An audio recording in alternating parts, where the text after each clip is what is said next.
So, great. We are set up and we are ready to go for the next presentation. Next presentation tells us something about software development for Formula Student driverless. And yeah, we have Sonia here telling us about this. So, please go ahead. Hi. My name is Sonia. I come from AMZ Driverless in Switzerland. I'm originally from South Africa. I studied my bachelor's in mechatronic engineering, and then since then I've kind of moved over to the software world somehow. So today I'm going to talk about software development for Formula Student driverless. So I'm going to talk about a little bit about our team, some tips or some points that we think are very important for software development, and then I'm going to move on to the tool chain that we use and that I think is important. As AMZ, in 2017, we competed for the first time in Formula Student driverless with Fluela driverless. There were a team of 8 full-time members. A few of them were software. And this is their car Fluela performing at one of our test tracks. Then in 2018, we competed as Gotthard driverless. This is the first time I was part of Formula Student. I was doing software architecture. And this year, we are competing as Pilatus driverless. So I don't have any videos yet for this. So over the 3 years, we realized that software development itself was as important, if not more important, than the algorithms. In FSD, there's a few challenges.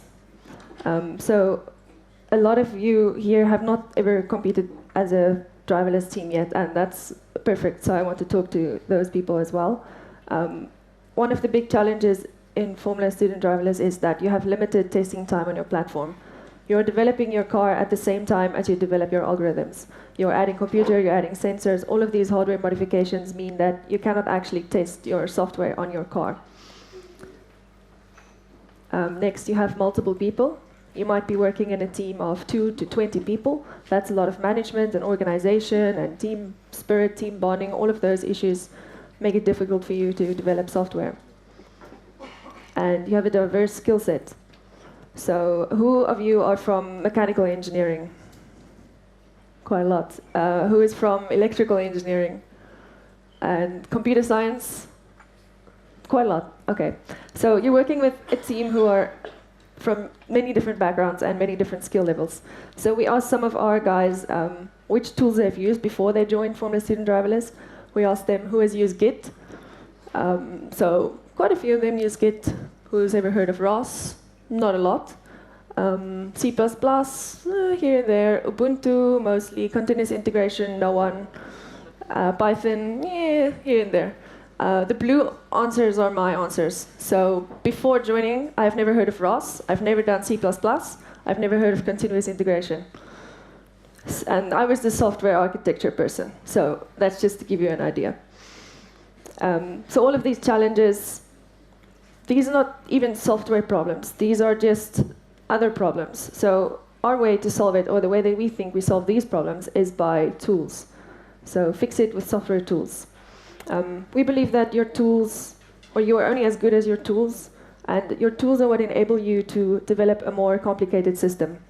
So you can only make your system as complex as your tools allow you to.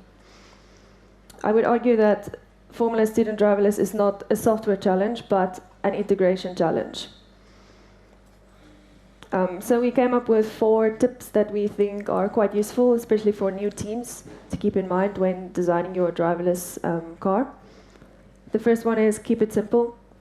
So make it work, then make it better. There's many ways, which are simple ways, in which you can assure that you complete all the events at least. You don't have to do it fast. You just have to complete it. If you complete acceleration, you get 75 points. If you complete track drive, you get X points. You don't need to be the fastest. And especially, like was mentioned in velocity and state estimation, there are many different levels at which you can do each thing. And with just integrating wheel speeds, you can already have quite a good estimate of your velocity. Same for control. You can use a super complicated thing like model predictive control, or you can use a pure pursuit controller. Both do the job. You don't have to make it super complicated, especially not in the first year. Next, architecture. So For me, defining your architecture means defining how data and information flows through your system, from sensors to actuators. Defining your architecture means breaking your system into smaller parts and then defining the interfaces between them. This has multiple benefits. It helps you to spot logical flaws in your system early on in development. You can divide and conquer. So if you break your system into smaller parts, it's easier to distribute it between team members, and it's easier to test them individually. If it's clear what something should do, it's clear to test whether it is doing it. So during development of our driverless concept, we had an architecture freeze quite early on in the project, where we sat with everyone in the team and we defined, okay, perception guys, what are you giving to the mapping guys? Okay, mapping guys, what are you giving to the control guys? And then once we have those interfaces, it's a bit more easy to start developing on your own implementations. So this could be a very simple idea of what it means to define our architecture. So on the one side, you have your LiDAR cone detection node, vision cone detection node, and they send a message to your SLAM, which is maybe called cone detections. And then you also have maybe velocity estimation, which sends a velocity estimate to your map or to your SLAM node. And then from your SLAM, you send a map and a state to your control. Like, this is a way to define exactly what information are you sending into your system. Another important point, visualize. So the worst thing that you can do is if you don't know why your system is behaving in a certain way. So you should visualize every step of the way of debugging. Like, you should always visualize and know exactly why your system is performing at a certain in a certain way. So if your car is driving and it goes out of track, there are about 100 reasons why it went out. Was it your velocity estimation that was wrong? Was it your mapping that died? Was it because one of your cameras went offline? Like, what exactly is the problem? And the only way to see that is by visualizing your system. And also, to spot errors, then you can avoid them in the future. If you don't know what went wrong, then you cannot avoid it from happening again. Next, have a roadmap. Formula Student Success is a multi-year project. It's not a one-year project, it's not a race, it's a marathon. It's all about knowledge transfer and building a foundation for future years. We, as Gotthard driverless and now as Pilatus driverless, could not have done what we have done without Fluella driverless. Their knowledge and their skills and their tools that they built for us is probably the biggest thing that made us be also successful. And software is a thing you can reuse, especially if your system is modular with clear interfaces. Okay, so now, how do you ensure, at least to some degree of certainty, that you have a successful autonomous car? So imagine this, you're at the competition, your car is ready, it's on the track, you're walking towards the stand with the scrutineers, and they give the go-ahead, and you're ready to press race go. And you know your car is going to start driving. So what do you want to know in this instant? You might want to know what code is on your car, does it compile, and ideally, does it work? So how do you do this? So we came up with kind of a stairway to software tool heaven. So these are like different steps of tools that you can implement, and we feel that they should be implemented kind of in this order. And by saying that, the further you go up the stairs, the more complicated it gets. And there's different ways to implement each of these steps, and you don't have to do all of them in the first year. But again, going with roadmap, knowledge transfer, thinking ahead into the future, these are the tools that are worth looking into. So first of all, framework. So you have a car. Now you have to decide, how are you going to implement your code on this car? So we used ROS, which is an open source package. It was mentioned before, robot operating system. It's not an operating system. It's a framework with different tools and different visualization, dependency management, build management, all of these type of things, which you then don't have to write yourself. So it gives you a lot of things that you don't have to do yourself. It gives you some features, documentation, community, and tools. So the greatest thing is that you can always Google if something goes wrong in ROS.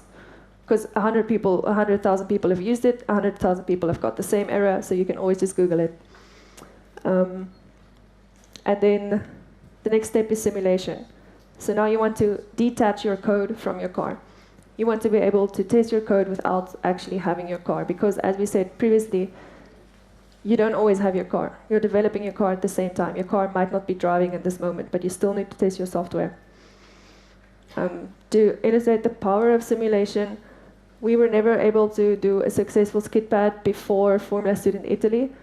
At the event was the first time ever it actually worked on track. And the only way to do that was with simulation. Because we had some hardware problems and we simulated it many times. Every time we tested it, something failed, the steering failed, the battery died, like something happened. We could never test it. And then at Formula Student Italy, we put our car on the track, you hope for the best, you press the res, and it completed it. Super slow. It was really bad, but it was slow, and we got the points. Once again, just finish it. So this is an image of our simulator. We built a simulator using ROS and Gazebo. I will speak more about it later.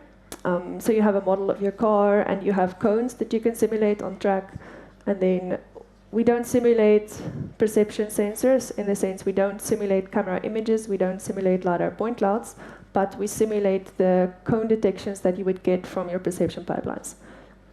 So you can see cones, and then these blocks and these circles that bobble a bit, they are what our LiDAR and camera pipelines would give us, which would then go to SLAM. So this is really useful for testing your software, and especially for integration between the different nodes. Then version control. I think all of us has seen this before. You're making a presentation, or you make a copy of it, you change some things. Okay, now you think you're ready, final. This is definitely the final version. Maybe not, okay, version 2.1. Okay, no, this one is the final one, I promise. Okay, no, really, this one. And this is just one person working on a presentation.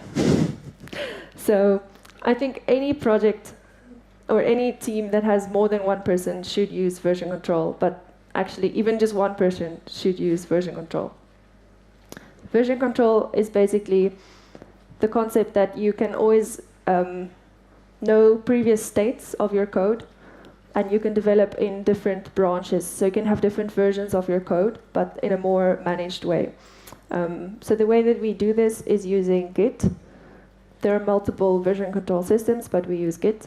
So Git uses commits, which are like little snapshots of a state of your code, and if you add more changes, you can commit it, and you can always go back to previous commits.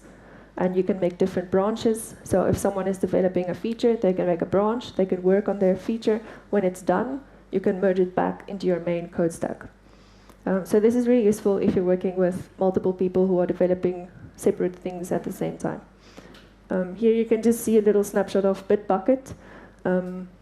So each of these lines is a commit, and you can see many different branches. And you can always go back to any one of these states. You just do git checkout the commit hash, and you're back at that point.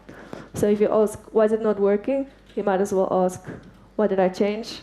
This I actually got from talking to one of other team members, this code, so thank you. If you ever wonder, why is it not working, what did I change? You just go in your Git history and you have complete information. Then software review. So this is the concept of adding some requirements for your code to be merged back into your main code stack.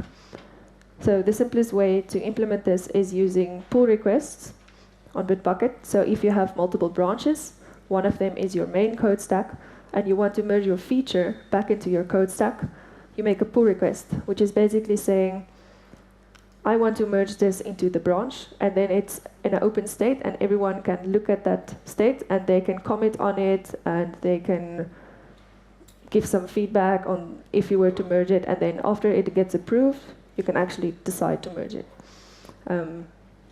So on Bitbucket, it would look kind of like this. You have some title of your pull request. You're saying which branch you're merging into which branch. And then the key point here is you have little approve ticks from team members. the next step is continuous integration. So this is just automating another set of requirements for your code to be merged into your main code stack. So you can do this using Jenkins, which is an automation engine, and that's the way that we did it. I won't go into too much detail about that, but you can automate any software script or any software tests that you want. You can automate in Jenkins, and you can have it run on your code. And then what it basically does is you get this feedback from Jenkins, which says, did my code pass these tests? And then only when you pass all of these tests that you set up, then you allow your new code to be merged into your main code stack. And you can have different types of tests on the code level. You can have compilation tests, you can have code formatting tests, and static analysis, and you can obviously make it as complicated as you want. We started out in the first year just by compilation tests. Now we're adding a few more ones. You can really make it as complicated as you like. There's also functionality tests. So the most simple one is a unit test, where you test individual functions and you see, does this function behave correctly? If I give it a certain input, does it give the expected output? You can do it a little bit more complicated, regression tests. So, for example, in perception, this can work. You have certain images which you feed to your pipeline, and you expect some cones of certain positions. You know where they should be because you know the image. And then once you change your algorithms, you want to check, does it still behave correctly? Does it still give the correct output? Or does it perform better or worse than my previous algorithm? And then you can run this test again, and it will give you some output. And then you can go as far as doing simulation. So you can simulate your whole code stack, and you can see if you successfully completed all the disciplines in simulation. And then if you did, you know, okay, my code has a high chance of working. And then you allow your code to be merged. So this is just basically automating certain steps which you would otherwise be doing manually. And then lastly, data management. So when you drive an autonomous car and you have a LiDAR and cameras, you generate gigabytes and gigabytes of data just in a few minutes. So first of all, you have to store this data. But then what's the point of recording data if you're not going to analyze it? You want to see if something went wrong. You want to see, why is your algorithm performing badly? What edge cases can I not handle? And then you want to use it for development. So especially for perception, you need data. You need images to be able to develop your algorithms. And that is also part of data management. So here are a few useful links. I will post on our website, there's a link to our GitHub, which I will put the presentation, and also if they share the presentation afterwards, you will get all of these links. So I won't go through them right now. Then I want to move on to open source packages. So to quote our GitHub page, we believe that driverless racing is a hard enough challenge, and if we share some of our achievements and resources, we can accelerate the development of the whole community. In the software community, there's really a culture of open sourcing. And why do you open source? Because you believe the cause that you're working on or the project that you're working on is worth working on, and you want to make it better. You want to help other teams to also make it better. We want to show that driverless racing is real racing. We want to show that we are competitive. We want to show that autonomous driving is important. And that's why we open source. We open source so that everyone can help solve the same problem. So in our GitHub page, we have a repository called FSG resources. And in there, we share multiple different things. So first of all, we share data sets. We have some data sets from our own, from 2017. There's also the Munich Motorsport Formula Student Objects in Context. So this is a really cool project where they open source image data sets with cones for now. So you can contribute to it, and you can share your own images which are tagged, and then you can have access to all of the other images from other teams. This is really important. Once again, you need data to train your neural networks. Next, we share algorithms. So we have links to some algorithms which... So open sourcing is also for inspiration. So some of these things maybe you can't implement directly, you can't just copy paste and use it, but it's inspiration for you. And then we have one of these things is a skeleton, Formula Student skeleton, which I'll speak about a little bit later. There's also simulations. So there's links to 2 simulations. I'm not quite sure what this one is, to be honest. I think it's also Formula Student simulation, and then our own simulation. We have links to conference papers, reports, presentations, and other videos. So we really want to encourage people to share things, and you can always contribute to this page by sending us a message, and we can add a link to whatever you want to share. So I want to talk about 3 of the packages that we open sourced. The first one is FSD skeleton. The second one is FSSim, and the last one is Raspberry Bazaar. So the first one is Formula Student skeleton. So this is an example skeleton of an autonomous stack. So it's ROS packages, which form a very basic architecture of an autonomous system. It has perception, estimation, control, and it includes build management. It shows you how to make launch files. It shows you just the structure of how you could organize your code. Once again, this is more an inspiration. If you copy paste it, it doesn't have any algorithms in it. It's just for the structure. And if you run one of the launch files, this is the little architecture that you would come up with. The same slide that I showed earlier. The next one is Formula Student Simulator. So this uses the Formula Student skeleton, and it then has the simulator on top of it. The simulator is built using ROS and Gazebo. Gazebo is a physics engine, so you can have different cones in positions, and if your car is driving, it will then tell you where you are relative to the cones, and if you hit one of the cones, they will move away a little bit. Yeah, and this you can then use to develop your algorithms.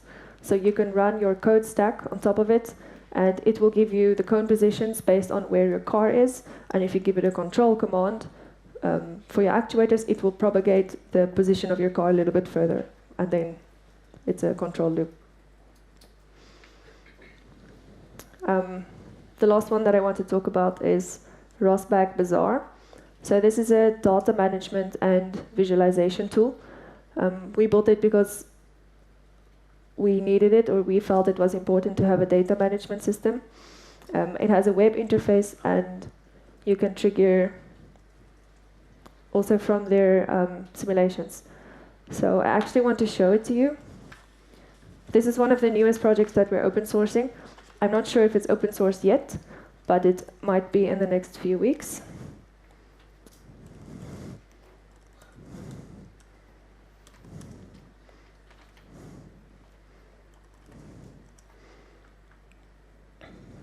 Okay, so this is Raspberry Bazaar. When you go into it, it's just empty, and then there's different tabs. So you can have bags, which are ROS bags, which are your collected data that you store somewhere on the cloud or on a local server or something, and you can link those data to your to this Raspberry Bazaar, and then it will read the data. You have a tab for simulation. So the Raspberry Bazaar is, you can connect it to a simulator, for example, Formula Student Simulator, the one we built. And then what you can do is you can run simulations, and the data that you output from the simulation will also be stored inside this Raspberry Bazaar. Q, which just tells you what is currently happening at the moment, and admin for some settings. So this Raspberry Bazaar is packaged as a Docker container, and it's surprisingly easy to download and install. And it has some basic functionality, and there's a lot of room for customization and adding your own plugins and things. So let me show you a little bit of what is possible. So there's different bag stores. One of them is from our simulation. So we just triggered a simulation, and then from the simulation it generated these bags. This is one of them, and now we are able to inspect this bag because we created plugins for visualization. So if you want to look at this bag, It has a date, blah, blah, blah. And then you can see a little bit about which ROS topics are inside this bag. And these graphs are just the frequency at which the topics were published. So you can see immediately if one of your topics died in the middle or something. Quite useful. You can also add a plugin to create little plots for you. So here we plotted our map, a partial part of the map.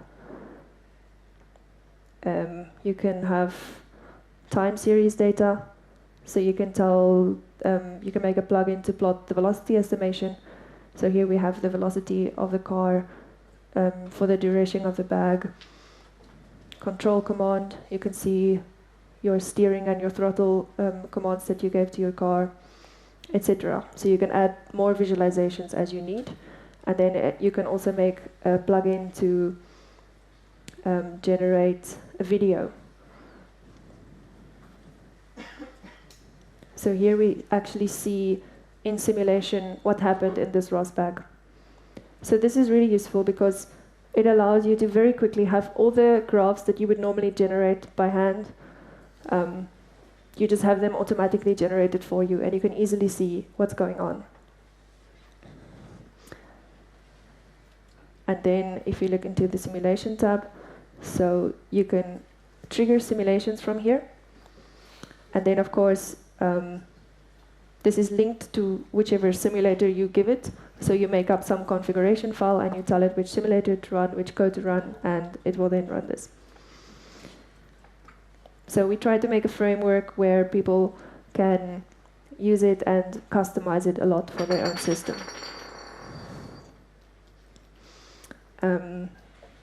Yes.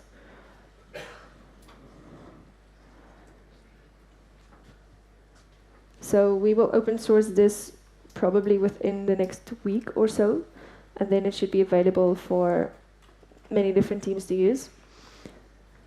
So I hope that this gave you kind of an overview of what is possible with tools and which are the different levels. And once again, keep it simple. Start from very basic things, and you can always work up the complexity. Visualize, know what your system is doing. And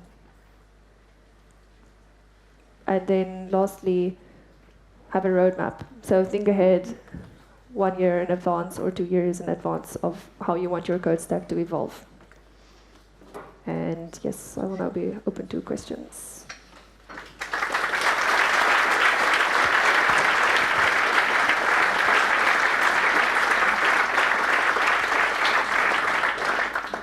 Yeah, great presentation. Thank you very much. And also a great offer to the rest of the teams. I think you have to get familiar with what you just saw, because I think for teams being new, it's a huge amount of stuff that you can look at. Yeah, but thank you already very much for that offer to the rest of the teams. Yeah, now we can start with the questions. We have one here already. Thank you for the presentation, first of all.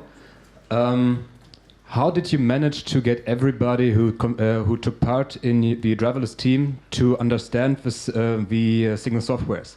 For instance, you saw the poll, and some people, they didn't know some things. And how did you manage to get them working with all these things themselves?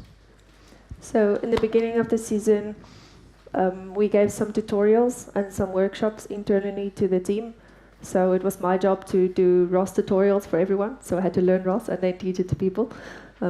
Because we identified that it's important, we tried to educate our team. At ETH, we have a very basic ROS course as well, which we could take. I also added a link to that in the useful links. Oh, by the way, everything is linked in our GitHub page, which is at driverless.amzracing.ch. So if you go to this, there's a link to GitHub page, and I will link the presentation after. Okay, thank you. Are there further questions?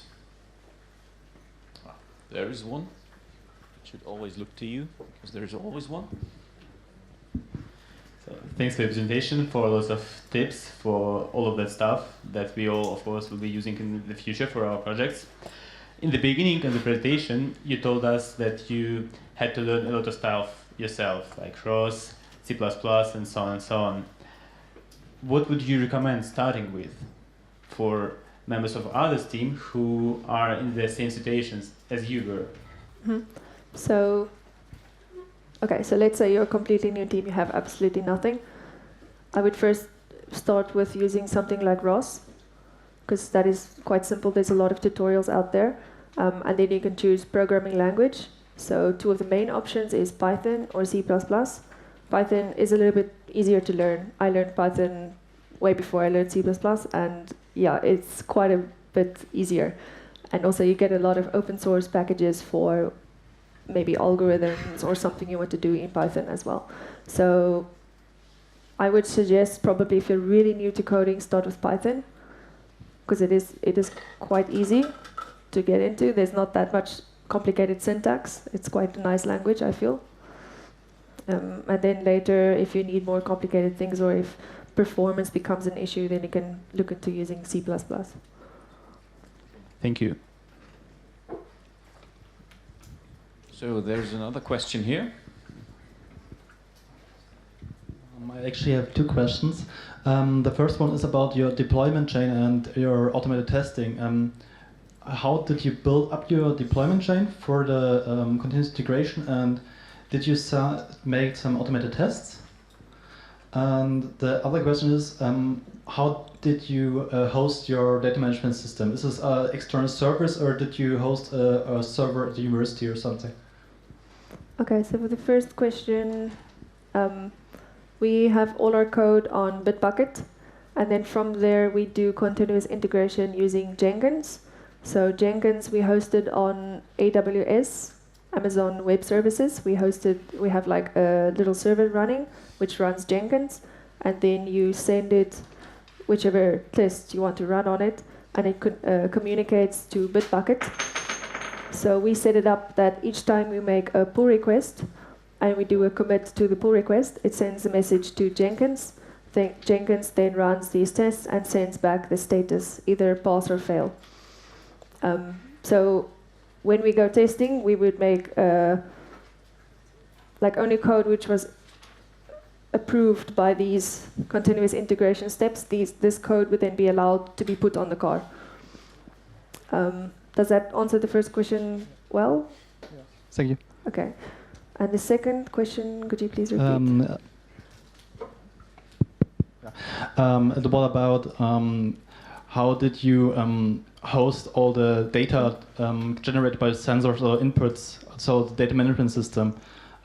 Probably a storage server is pretty expensive. Did you host it on a university, or have you as external servers that you used?